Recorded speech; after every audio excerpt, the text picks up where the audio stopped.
Olá, que a graça e a paz do nosso Senhor e Salvador Jesus Cristo esteja com sua vida hoje e para todos sempre.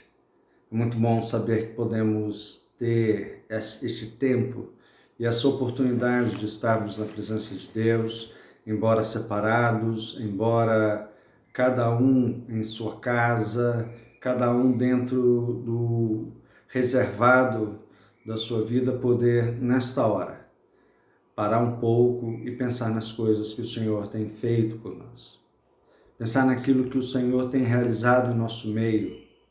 Pensar o quanto, de fato, temos tido o privilégio de vivermos como povo de Deus, como igreja de Deus, em meio a todas essas coisas, em meio a toda essa pandemia, todas as confusões que, infelizmente, temos passado por conta deste caso. Eu gostaria, então, de convidar você a abrirmos juntos a palavra do Senhor no livro de Salmos. Nós leremos o Salmo de número 103, a partir do versículo 1 até o versículo 5. Salmo 103, do versículo 1 ao versículo 5. Salmo de Davi, assim nos diz a palavra do Senhor. Bendize a minha alma ao Senhor, e tudo que há em mim bendiga ao seu santo nome. Bendize a minha alma ao Senhor, e não te esqueças de nenhum só de seus benefícios. Ele é quem perdoa todas as tuas iniquidades, quem sara todas as tuas enfermidades, quem da cova redime a tua vida e te coroa de graça e misericórdia, quem farta de bens a tua velhice, de sorte que a tua mocidade se renova como a da águia. O Senhor nos chama a percebermos a sua bondade, a sua glória, a sua justiça, o seu amor, o seu perdão. Perdão que nos alcança, sendo Ele mesmo quem cura as nossas enfermidades, quem nos sara das nossas doenças, mas daquele também que faz com que a doença maior do pecado seja retirada das nossas vidas. Por isso eu te convido a um tempo de oração, para que peçamos a Ele a sua misericórdia, a sua graça. Ele que tem nos visitado com toda sorte de bênçãos.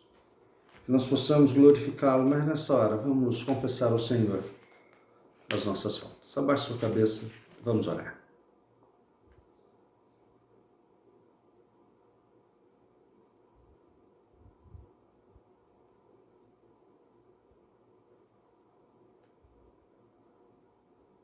Santo e eterno Deus, nós cremos na Tua presença conosco nessa hora.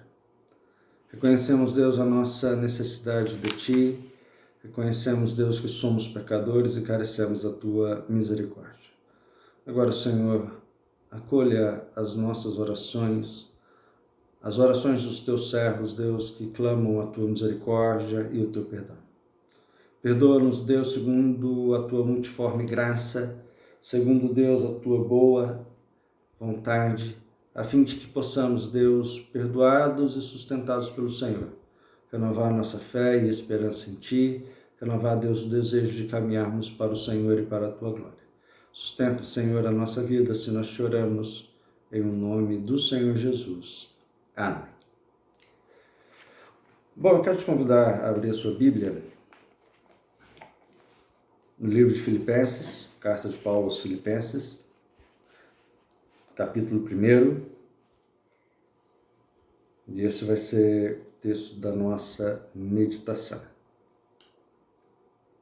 Filipenses, capítulo 1, do versículo 12 ao versículo 18, nos diz assim. Leamos. Quero, irmãos, certificar-vos de que as coisas que me aconteceram têm antes contribuído para o progresso do Evangelho, de maneira que as minhas cadeias em Cristo se tornaram conhecidas de toda a guarda pretoriana e de todos os demais. E a maioria dos irmãos, estimulados no Senhor por minhas algemas, ousam falar com mais desassombro a palavra de Deus, Alguns efetivamente proclamam a Cristo por inveja e porfia, outros, porém, o fazem de boa vontade. Estes por amor, sabendo que estou incumbido da defesa do Evangelho.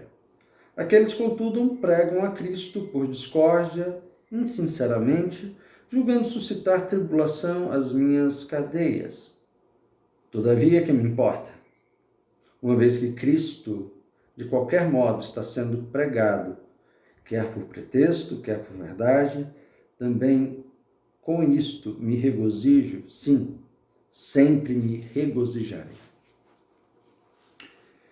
Vamos lembrar que na nossa última fala, nosso último encontro no domingo passado, eu sei que deve ter tido alguns problemas para alguns, às vezes o som saiu truncado, até por isso a nossa opção por hoje. Nós dissemos que o Evangelho e a missão de Deus que está presente nesse anúncio é a grande razão pela qual Deus nos envia, por meio de Jesus Cristo, a pregar e a anunciar este Evangelho. Aliás, a comissão, ou a grande comissão de João, no capítulo 20, versículo 21 deste Evangelho, do Evangelho de João, nós somos informados que o Senhor Jesus encontra os seus discípulos e diz: assim como o Pai me enviou, eu também os envio. Em outras palavras, na mesma missão que eu fui imbuído de viver, na mesma palavra que eu fui despertado ou levado a pregar, vocês também pregarão. As mesmas atitudes e ações que eu tive enquanto a minha vida, entendendo que a vida de Cristo é toda a sua missão, sua vida, paixão, morte, ressurreição, toda ela faz parte da sua missão. Então, todos os gestos que vivemos, todas as coisas que experimentamos, todas as ações que realizamos, deve, em alguma maneira e em algum grau, refletir este agir de Deus, esse anúncio de Cristo, do Evangelho, em nossa própria vida. E Paulo tem isso como padrão e isso como princípio. É interessante quando nós lemos as Escrituras a partir dessa perspectiva missionária da igreja, mas também dessa perspectiva missionária de Deus, da Trindade como um todo, do Pai, do Filho e do Espírito Santo, agindo a fim de informar que Ele realizou a salvação para todo aquele que crer. E o Evangelho é esse chamado. Nós começamos a perceber o quanto a missão importa. E vimos que nesta saudação que o apóstolo Paulo fez lá no início do capítulo 1, versículo 1 ao versículo 2, e mesmo o texto que lemos, do versículo 3 ao versículo 11, ele está voltado para mostrar àquela igreja de que eles estão vivendo esta missão e compartilhando desta missão, compartilhando da própria ação de Deus em realizar aquilo que Ele propôs no seu coração. Então, esta igreja que vive a missão apesar das oposições, apesar das contrariedades, esta igreja que vive a missão, vive também o agir de Deus para a sua santificação, uma obra que é certa, uma obra que já está definida, uma obra que do começo ao fim, da fé que nos é suscitada, a fé que é glorificada, é também o agir de Deus, é também a vontade de Deus, é também obra de Deus. Portanto, ela há de se realizar porque é Deus quem a realiza. Mas essa igreja que nesta caminhada experimenta e vive a missão de forma santificadora, também é a igreja que glorifica a Deus no seu agir, na sua proclamação da palavra, no seu anúncio do Evangelho, na sua experiência de desejar ser aquilo que Deus a chamou para ser. Se a razão da nossa vida é a glória de Deus, é a nossa alegria neste Deus, ao vivermos a missão na prática diária da nossa vida, e não apenas como algo que a igreja faz quando envia um missionário, mas sim o que a igreja vive em todas as dinâmicas em que ela está envolvida, na dinâmica de vida de cada um de seus membros. Então nós chegamos a entender e a compreender o que é, de fato, ser missionário em um mundo afastado de Deus. No entanto, a missão nos chama a uma questão muito séria, porque ela se torna central na nossa vida. E de repente acontecem as dificuldades, as lutas, os problemas. A primeira coisa que nós poderíamos pensar, e pensaram talvez os filipenses, e talvez foi um problema que Epafrodito levou a Paulo, ao seu conhecimento, é da preocupação de que, uma vez Paulo preso, em Roma ainda por cima, significasse que o evangelho pararia o seu progresso.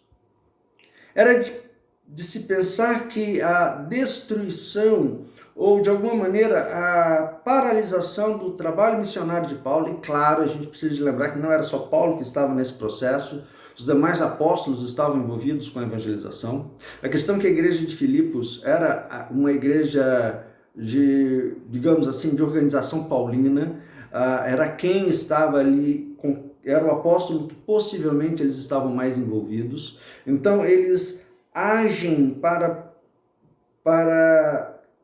o bem de Paulo, porque era com quem eles se relacionavam.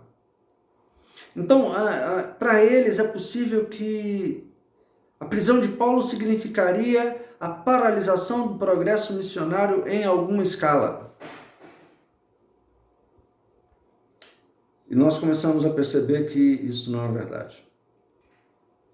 Aliás, Paulo, ele vai deixar muito claro nesse texto que nós lemos, do versículo 12 ao versículo 18, que o evangelho não é algo que depende dele enquanto apóstolo, não depende da igreja enquanto comunidade de fé que o apoia, que não depende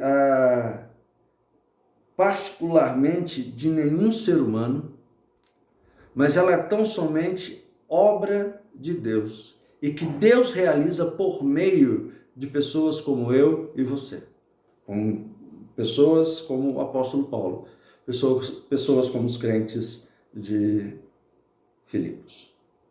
Então eu gostaria de ver aqui algumas coisas no texto primeiramente, depois nós vamos aplicar isso. Então Paulo começa a dizer no versículo 12, e é estranho porque ele faz uma saudação, ele faz um pedido e uma ação de graças a Deus por essa igreja, e era de se esperar que ele falasse de si, mas ele não fala de si. Ele olha para aquela comunidade e ele diz o seguinte: olha, presta atenção, gente. Eu não tenho nada para falar de mim, mas eu quero dar ciência para vocês de que todas as coisas que me aconteceram não paralisaram o evangelho.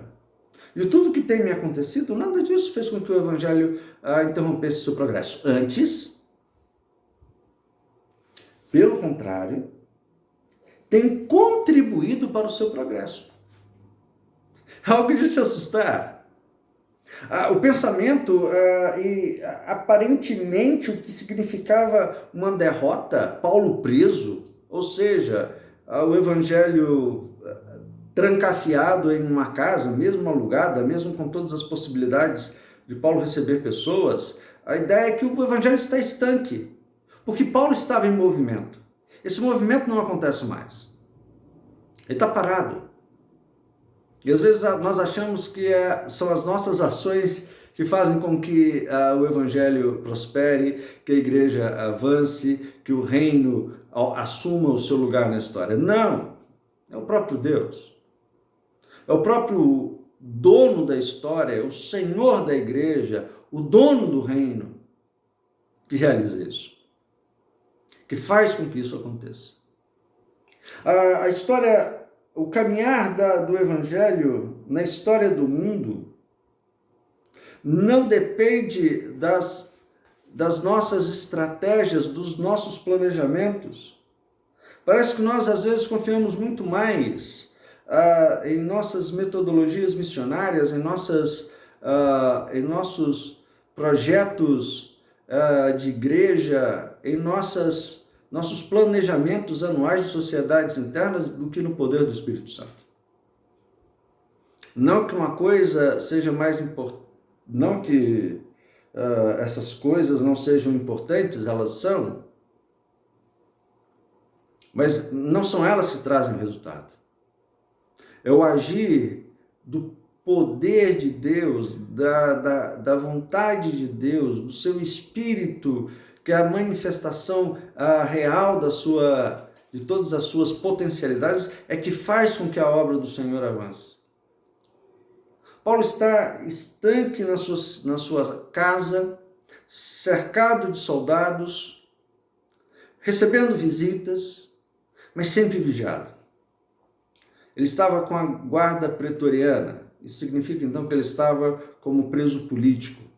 A guarda pretoriana era a guarda oficial do imperador. Era a tropa de elite do império. Era quem era responsável, em caso, por exemplo, de uma guerra, a cercar-se do imperador e defendê-lo até a morte. Perceba, não eram homens comuns. Não eram pessoas sem importância. Eram legionários, graduados, preparados, que estavam guardando Paulo. Aí você para e pensa, pronto, acabou. Mas não é isso. Onde existe uma pessoa que não conhece Cristo, e existe outra que conhece, ali existe um campo missionário. Ali existe algo para ser compartilhado e alguém para ser alcançado. E a palavra de Deus então nos diz que Paulo vai dizer, não é isso, o Evangelho tem progredido, versículo 13, de maneira que as minhas cadeias em Cristo se tornaram conhecidas à guarda pretoriana. Rapaz, imagina só, você está do lado de Paulo, como um guarda, protegendo.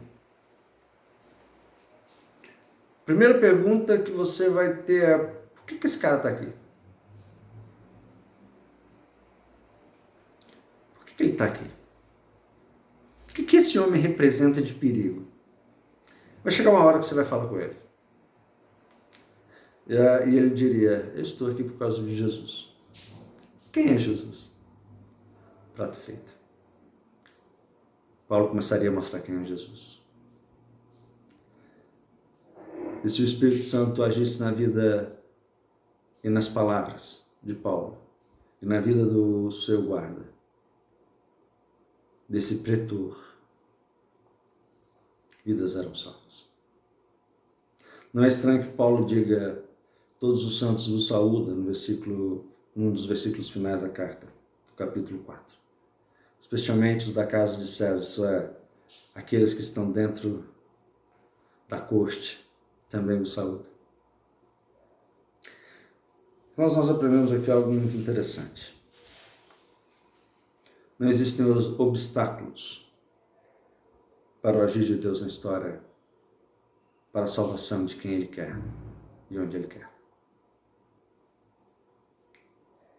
O que para nós pode ser uma aparente derrota, para o Senhor é apenas mais um passo para a vitória. Para a vitória do Evangelho. Para a vitória do seu desejo, do seu propósito. Paulo preso não é um problema. Sofrimento não é problema. Perseguição não é problema. A pandemia não é problema. Nada disso é problemático para Deus. Ele é Senhor de toda a história, Ele fará com que o Evangelho progrida, que a sua igreja caminhe, Ele fará com que a verdade de si seja revelada a quem Ele quiser, da forma que Ele quer, da forma que ele planejou desde o início, assim será. Não são as barreiras, os obstáculos que se interpõem entre a nossa caminhada e o nosso objetivo que vão impedir o Senhor de agir. Aliás, uma pergunta que ressoa nas Escrituras é: agindo Deus, quem impedirá? E perceba, nós não estamos falando aqui dentro de uma perspectiva de teologia da prosperidade, mas dentro da verdade do Evangelho, que Deus amou o mundo de tal maneira que deu o seu único Filho para que todo aquele que nele crê não pereça, mas tenha vida eterna. E o mundo precisa saber que esse Deus que deu o seu Filho para que aquele que nele crê não pereça, esse anúncio precisa ser feito. E o fazer esse anúncio não será paralisado por nada, porque o Deus que quer que esse anúncio seja realizado está fazendo, está falando. Nós olhamos para essa pandemia e pensamos: pronto, as igrejas estão fechadas, o evangelho está sendo pregado. Meus irmãos, se o mundo está globalizado a ponto de termos uma pandemia, ele está muito bem servido pela internet para que o evangelho chegue até onde não havia chegado. Para que as boas palavras de salvação ressoem, seja visto e revisto. Talvez você nunca tenha pensado nisso, mas neste momento em que nós vivemos, talvez nunca tenha se pregado tanto e nunca se tenha tido tanto material disponível sobre a verdade do Evangelho. É verdade, pode ter muita coisa estranha aí, mas tem muita coisa boa sendo dita. Existem horas de pregação do Evangelho que não existiam há 60 dias atrás. O que parece aparente derrota se torna para nós, por causa de Deus, em sinal de vitória, em sinal de conquista. E a gente pode trazer isso para a nossa vida da seguinte forma. Essa certeza nos traz, a primeira coisa, é a segurança. Segurança na Bíblia tem outra palavra: esperança. O Deus que está no controle da história levará a história onde Ele quer que ela chegue. Não é um Deus que está sendo pego de surpresa pelas coisas que estão acontecendo. Não. Ele está no controle. Por isso, quando as coisas também parecem para nós de alguma maneira estranhas, tanto na nossa vida, no nosso ministério, nas nossas formas de agir, devemos pensar que Deus, lembrar e reforçar a nossa esperança de que Deus é o Deus do controle de todas as coisas. Uma segunda coisa que nós vemos nesse texto é que o agir de Deus gera então, ou contribui então, para que algo aconteça. Em primeiro lugar, nós vemos aqui algo muito interessante. Paulo não tem apenas o contato com os romanos, mas ele tem contato com a igreja de Roma.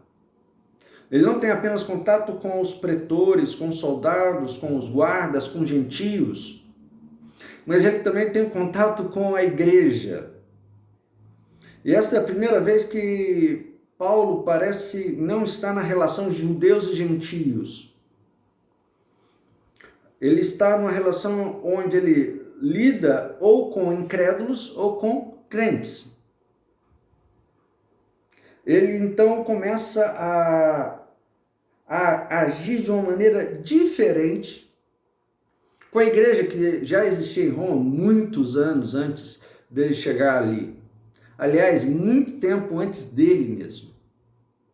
Uma igreja em que ele conhecia a sua liderança, que alguns deles, como Priscila e Áquila, já eram próximos, já eram amigos. Então eles começam ali a ter um relacionamento mais próximo. E Paulo começa a treinar aquela igreja, a capacitar aquela igreja, a pregar para a sua liderança. Ele aconselhava aqueles que o buscavam, pregava o evangelho para quem era necessário, orava com eles, jejuava com eles, possivelmente, estava ali uma vida próxima com eles. E isso então resultou, em primeiro lugar, em uma reação positiva, porque aquilo que parecia ser derrota, Deus mostrou como uma porta que é fechada e ele abre uma outra. E essa porta aberta é para criar um grupo que estaria a partir daquele momento agindo na vida e na própria dinâmica daquela igreja. Paulo está preso, mas ele está treinando liderança, ele está formando gente, ele está pregando o evangelho para pessoas, e essas pessoas começam a ter, e ele vai dizer, a maioria dos crentes de Roma começam a ter uma perspectiva nova, um renovo em sua fé, como que eles pudessem pensar o seguinte: se Paulo foi capaz de fazer o que ele fez, enfrentar judeus, enfrentar gentios, enfrentar naufrágio, enfrentar inverno, enfrentar uma cobra que aparece do nada e pica a mão, enfrentar tantas coisas, e agora prisão domiciliar. Opa! Viver este evangelho vale a pena. Viver para a glória de Deus vale a pena. E eu quero fazer isso. Paulo preso, e a voz dele parcialmente silenciada, resultou em outras vozes sendo apresentadas ao mundo. Outras bocas se abriram para anunciar a outras tantas pessoas a glória de Deus, o amor de Deus revelado em Cristo Jesus para a salvação. Para a salvação daquele que estava perdido. Para a salvação daqueles que estavam mortos em seus delitos e pecados. Salvação para aqueles que não tinham nada à frente deles para os conduzir. Salvação. Essa é a palavra-chave do Evangelho. Reconciliação com Deus, que agora se transforma em proposta para uma nova vida. Isso nos mostra algo muito interessante, irmãos.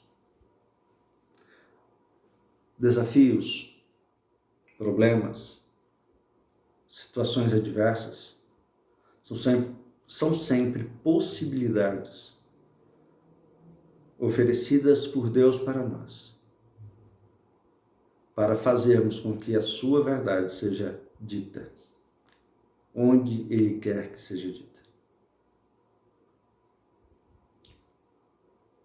Paulo não era guiado pela sua vontade ou estratégia.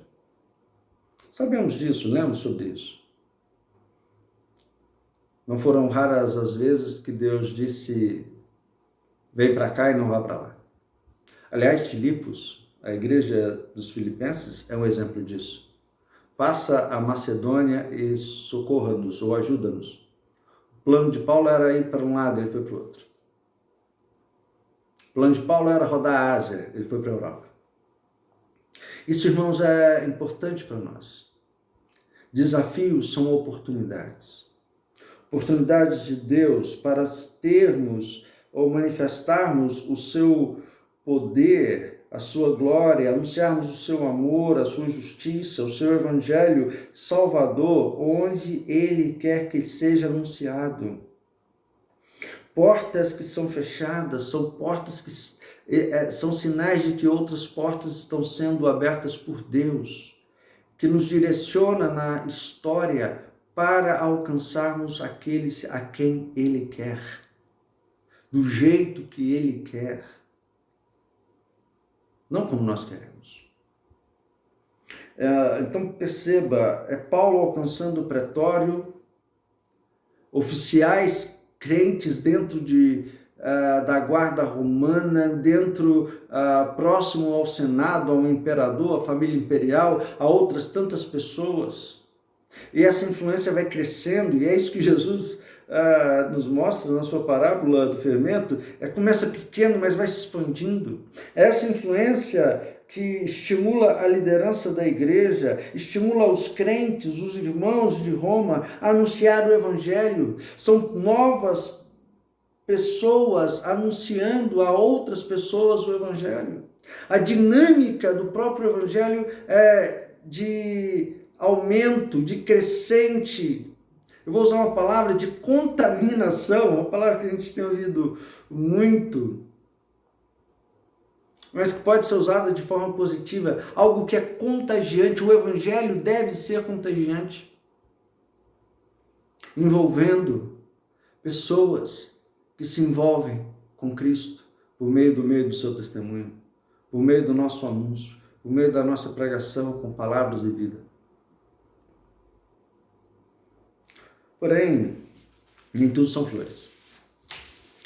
Perceba que no capítulo 15, e no versículo 15 e versículo 17, Paulo diz que tem algo errado. Porque nem todos estão pregando o evangelho pelas razões corretas. E Paulo vai dizer, olha, a maioria tem pregado o evangelho por amor. Outros por inveja, por porfias, por contendas. Essa é uma das ideias de porfia. Por causa de raiva. Alguns comentaristas chegam a considerar a seguinte situação. Paulo não era estranho, mas não era uma figura tão conhecida assim em Roma. No sentido da sua pregação, da sua palavra, não era alguém que estava diretamente envolvido ali. De repente, ele está ali e algumas pessoas começam a se sentir prejudicadas. Algumas pessoas da liderança que se vitimizam, achando que eles foram deixados de lado por causa de Cristo, por causa de Paulo. E agora, como Paulo está preso, eles procuram de alguma maneira chamar a atenção para si. A motivação errada do coração. É isso que Paulo foca. Perceba que em momento nenhum o apóstolo mostra na carta que o evangelho está sendo pregado de forma errada. Não significa isso, e a gente precisa lembrar disso. O evangelho está sendo pregado corretamente, porque quando não estava, Paulo dizia. Por exemplo, lá em Gálatas, quando ele vai dizer, olha, o que foi? Vieram pregar uma coisa aqui diferente para vocês, vocês estão acreditando? Como é que vocês são insensatos assim? Paulo corrigia isso. Mas não é o caso aqui. O caso aqui é outro. O evangelho estava corretamente sendo pregado. O seu conteúdo, a sua forma, os seus princípios, os seus valores, aquilo que importava. Mas pela motivação errada. Pela motivação errada do coração. Em outras palavras, pessoas que queriam descreditar Paulo e se mostrarem como verdadeiros cristãos e pregando corretamente o evangelho, com pecado no coração, mas com a verdade na boca, lançavam as sementes da pregação. É diferente, por exemplo, daqueles que ensinam o erro, que ensinam que o Senhor só realiza as coisas mediante sacrifícios, a provas e coisas do tipo. Então é contra a teologia da libertação, a teologia da prosperidade, que definem de forma errada o agir de Deus. Não é isso que estava acontecendo. Mas aí a gente percebe algo. É que Deus, a despeito de nós, seres humanos, Ele continua agindo na história para que o Evangelho seja alcançado. Isso não significa que esses homens tinham a salvação. Cuidado. Não é uma permissividade para eu viver de qualquer jeito e falar a verdade. Ao contrário. É algo que deve chamar a minha atenção. Mas quando Deus quer, Deus usa de instrumentos perversos para fazer com que a sua boa nova chegue a quem Ele quer que chegue. Ele vai usar os meios necessários, porque Ele é Senhor de todos eles. Às vezes nos parece estranho, até de uma certa maneira maquiavélico, mas Deus usa todos os meios nas suas mãos, ao seu dispor, para manifestar a sua graça. Lembre-se que Jesus uma vez disse que, ao entrar em Jerusalém, eles pedem para que os discípulos parassem de celebrar o seu nome. E ele vai e diz, se eles pararem, as pedras clamaram. Deus pode usar até o mais bruto do coração, até o mais bruto do ser, para que a sua vontade seja manifesta a toda criatura. Portanto, irmãos, nós precisamos entender que esse Deus que é soberano dirige todas as coisas para a sua missão, dirige também a nossa vida. Portanto, não há nada a temer, porque o Deus de toda a glória está ao nosso lado, nos sustentando e fazendo com que até as terríveis coisas que nos aconteçam cooperem para o bem e para a nossa salvação. Vamos orar? Deus amado, nós te bendizemos e te louvamos por Jesus Cristo, pela sua salvação, pela sua obra realizada em sua vida, paixão e morte, pela sua ressurreição que é sinal da nossa e que nos abre, Deus, a porta também para uma nova vida que começa também, Deus, nessa nossa caminhada. Por isso, Pai, nos capacite a vivermos para a tua glória e para o louvor do teu nome. Sustenta-nos, Deus, nessa nova semana. Guarde-nos. Alimenta-nos, Deus, com a tua palavra e santifica-nos, Deus, por meio dela. Dá-nos sempre, Deus, a disposição de te servir em todo o tempo. Assim nós choramos em nome de Jesus. Amém. Uma boa semana, que Deus te abençoe, que Deus te guarde e até a próxima.